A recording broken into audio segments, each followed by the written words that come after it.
رزية الدباغ، دكتوراه في القانون العام والعلوم الإدارية، محللة سياسية خبيرة بملف قضية الصحراء المغربية والوضع الأمني في دول الساحل جنوب الصحراء. أصدرت كتابين منهما رهان الملك وتطلعات الشعب. أود أن أتوجه بالشكر والتقدير إلى كل المنظمين لهذا الحدث المهم، وأخص بالذكر كل من الأستاذ منير بحري والأستاذ غيث الحيوي وجميع الأطر والمنظمين. وأسأل الله التوفيق لي ولكم. وعلاقة بموضوع المسيرة الخضراء، ارتأيت أن أشارك بمحور دور المؤسسة الملكية في استقطاب الإجماع الوطني، وأيضا استقطاب اهتمام الدول بقضية الصحراء المغربية. فكلنا يعلم بأن دور المؤسسة الملكية لم يتوقف ولو بالقليل في مسألة الوحدة الترابية، حيث ظلت تطلع بأدوار في تبيان أهمية الاستراتيجية لقضية الصحراء على المستوى الوطني والقاري والدولي، مؤمنة بعدالة قضيتها وقناعة راسخة مبنية على الشرعية التاريخية والقانونية. كما أن المتتبع لعمل وتحركات الدبلوماسية الملكية يعلم بأنه لا مجال للصدفة في قراراته المتعلقة بالأمن القومي للمملكة المغربية. فمنذ توليه دفة الحكم عمل على تجديد الوعي بأهمية الملف وخطورة الملابسات التي تحيط به، داعيا في نفس الوقت النخب السياسية والفكرية وكل مكونات المجتمع المدني للتصدي كل من موقعه إلى كل المناورات التي تسعى الوزارة وحاضنتها الجزائر إلى المساس بها بالوحدة المغرب، سواء من خلال إحباط كل مبادرات السلام في المنطقة أو من حيث نقل الصراع إلى ساحات أخرى تتوزع بين أروقة وممرات الاتحاد الإفريقي ومنصات الحقوقية والمنصات الإعلامية وأفراد من النخبة السياسية خاصة بأوروبا. فبرزت بشكل كبير في تلك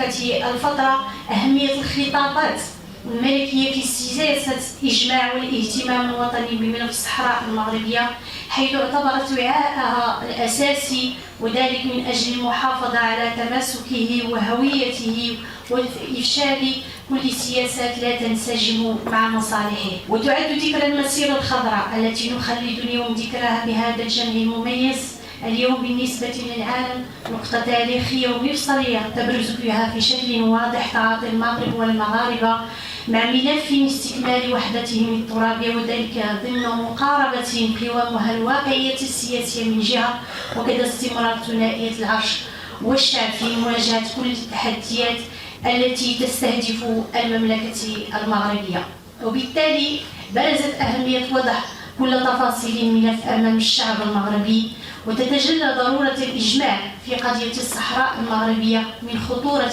التحديات وأيضا التصعيدات التي كادت تعصف بالملف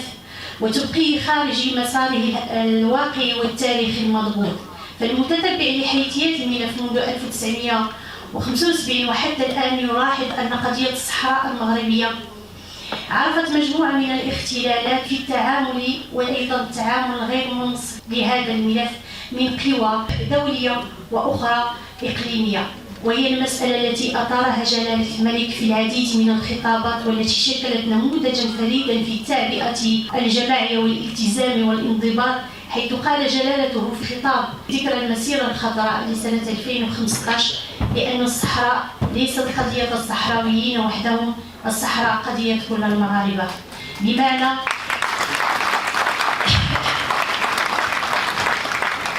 بمعنى أن الخطاب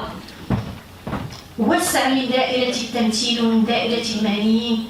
والتي تجاوزت حسب ذات الخطاب ليشمل كل المغاربة، وهما يعني أن كل المغاربة معنيين بكل تفاصيل الملف ومآلته وليس فقط الصحراء المغربية. فبرزت بشكل كبير في سيادة المغرب على أراضيه الصحراوية هي مسيرة متواصلة لترسيخ نظرية الصحراء على المستوى الدولي، وهي المسألة التي تستدعي ضرورة الفهم بأن وقف إطلاق النار آنذاك لم يكن يعني نهاية النزاع المفتعل، بل تعد بداية للكيان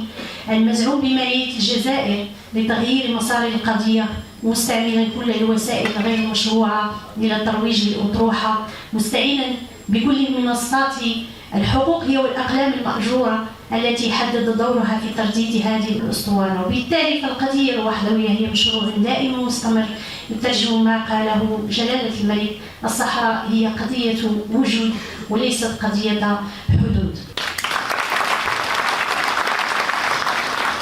والخطوة الثانية التي كانت تقود مضجع جلالة الملك بخصوص هذا الملف كانت أهمية المواكبة الجيدة بوضع القضية الوطنية على مشرح الحقيقة بالنسبة للشعب المغربي، حيث حرص فيها جلالته على ضرورة تقديم كل المعطيات وكل الوثائق ذات الصلة بالنزاع المفتعل للمهتمين وأيضا الأكاديميين والسياسيين، حتى يستطيع الجميع أن يطلع على الحقيقة كما هي بشكل يمنح أكثر الثقة لكل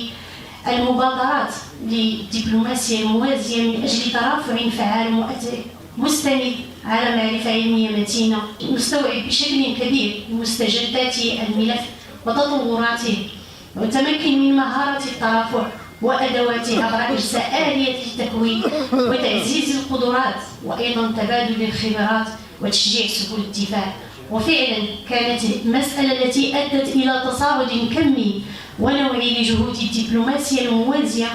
المترافعة المغربية الصحراء في المنتديات الأممية والدولية كمجلس حقوق الإنسان واللجنة الرابعة بالأمم المتحدة أو القارية للاتحاد الأوروبي والاتحاد الإفريقي. كما عكس هذا الصاعد من جهة أولى جهود فرص متزايدة في استثمار ما تتيحه تطورات المنظومة العالمية التي أصبح المغرب ينشط فيها ويتواجد فيها بشكل كبير، ومن جهة ثانية تنامي الحاجة لدراسة مستجدات الطرح المناهض للوحدة الترابية والوطنية في المنابر الإعلامية والدولية وتطوير حجج وأدلة الترافع الذي يستند على الفاعل المدني خصوصا مغاربة العالم الذي يكونون في محاكاة مع الجانب الجزائري بالديار الأوروبية أو في كل بقاع العالم. ومن جهة تالية البروز الجلي للمنصات الرقمية كفضاءات للترافع والتأثير والتناظر وما يقتضيه ذلك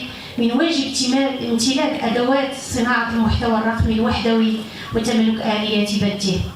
هو المسار الذي ساعد على امتلاك وعي حقيقي بالقضية، حيث أن اليوم يرتبط نجاح في المعارك الكبرى بالإجماع الوطني والثقة في المؤسسات وفيما بينها، حيث أن مجمل الانتصارات التي حققها المغرب اليوم والدبلوماسية الملكية مدعومة بالإصرار والإجماع الوطني الذي أظهره الشعب المغربي منذ المسيرة الخضراء ولغاية هذه الانتصارات الدبلوماسية المتتالية. لذلك ما فتئ جلالة الملك ليربط بين شكل إطلاق المسيرة الخضراء والتي نحتفل اليوم بذكراها والمرحلة الفاصلة من النضال المتواصل من أجل استكمال الوحدة الترابية.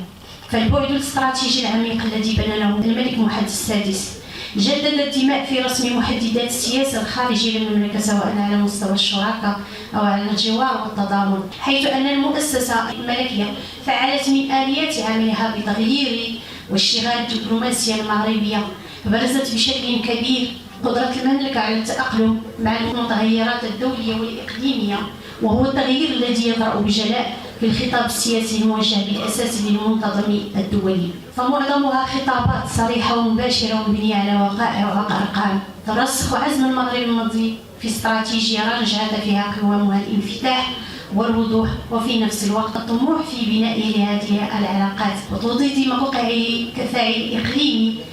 على المستوى الإفريقي والمتوسطي والعربي والإسلامي، وهي المسألة التي سمحت للمغرب اليوم بتقوية ثقته السياسية المتزايدة في مشمل تعاملاته حول قضية الصحراء وخلق مخارج أخرى لقضية الصحراء المغربية، لعل أهمها ملف حقوق الإنسان وتجنيد الأطفال بمخيمات تندوف، حيث يحد المغرب من الدول التي لديها إيمان مطلق بالقيم التي تتضرر بها الإنسان ويسعى جاهدا وبكل إصرار لأجل تنبيه العالم إلى مكامن الخطر أينما وجد. وهي المسألة التي يطرحها المغرب اليوم أمام المجتمع الدولي ويسائل القانون الدولي حول أطفال تندوف، وما مدى نجاعة هذا القانون في الحد من معاناة الأطفال التي تسرق البوليزاريو، براءتهم بحملهم للسلاح وضمان تسجيلهم في مخيمات اللاجئين وضمان حصولهم على تعليم، وكذا اتخاذ كل التدابير الحاسمة في مجال مساءلة كل من يحرضون ويشجعون بتجنيد الأطفال في النزاعات المسلحة. وأبرز الخطوط الحمراء التي يجب مراعاتها داخل وخارج مجلس الأمن الدولي بخصوص قضية الصحراء. ثم برز بشكل كبير أهمية تواجد المغرب الجيوسياسي في شمال إفريقيا كشريك يعول عليه في تطويق ظاهرة الإرهاب وتثبيت السلم والأمن والاستقرار بالمنطقة لما يتوافق أهداف الأمم المتحدة. وبالتالي فالإجماع الوطني حول قضية الصحراء المغربية أكسر المغرب مجموعة من النقاط سجل المغرب من خلالها بقوة أهمية تواجده الإقليمي والدولي ومحيرة الدور المغربي في ترسيخ وإجساء داعم السلم والأمن بشمال إفريقيا، والضفة من خلالها تجاربه المتراكمة في محاربة الإرهاب والجريمة المنظمة وتهريب المخدرات والهجرة الغير الشرعية. فوصل المغرب إلى ميزة الاستقرار السياسي الأمني الذي يتميز به مقارنة مع العديد من الدول العربية والأفريقية المجاورة، لنصل إلى مرحلة اليوم وهي مرحلة تحصين مكتسبات الدبلوماسية المغربية حول قضية الصحراء المغربية، وهو توجه لفرض واقع جديد قوامها اعتراف دولي متزايد بمشروعية مبادرة الحكم الذاتي كحل واقعي ومستدام لهذا النزاع المفتعل، واقع كرسه المغرب من خلال عمل دؤوب دام لسنوات من التنوير للأقاليم الجنوبية مبادرة تنموية جانبية حرص جلالته على تأثيرها وبالملموس على صعيد الواقع، معمرا من ذلك من عمق الإرادة في جعل الأقاليم الجنوبية همزة وصل بين المغرب وعمقه الإفريقي بشكل يكرسها لتكون بوابة المغرب نحو أفريقيا وأيضا قطبا جذابا للتعاون جنوب جنوب.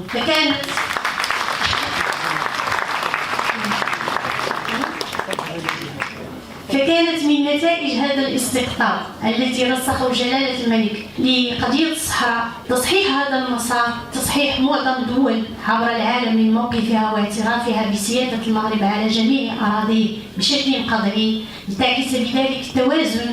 المغربي داخل النظام الإقليمي والدولي. هذا وأود في الأخير أن أعود بالشكر والتنويه والتقدير لكل الحاضرين والقائمين على هذا الجمع المميز وبالروح واللحمة الوطنية العالية التي تجمعنا وتعزز آفاق نجاحنا. والسلام عليكم ورحمة الله تعالى وبركاته. شكرا جزيلا دكتورة. فعلا الصحراء قضية وجود وليس حدود، والمرحلة هي مرحلة تحصين المكتسبات، لن نفرط في شبر من أرضنا.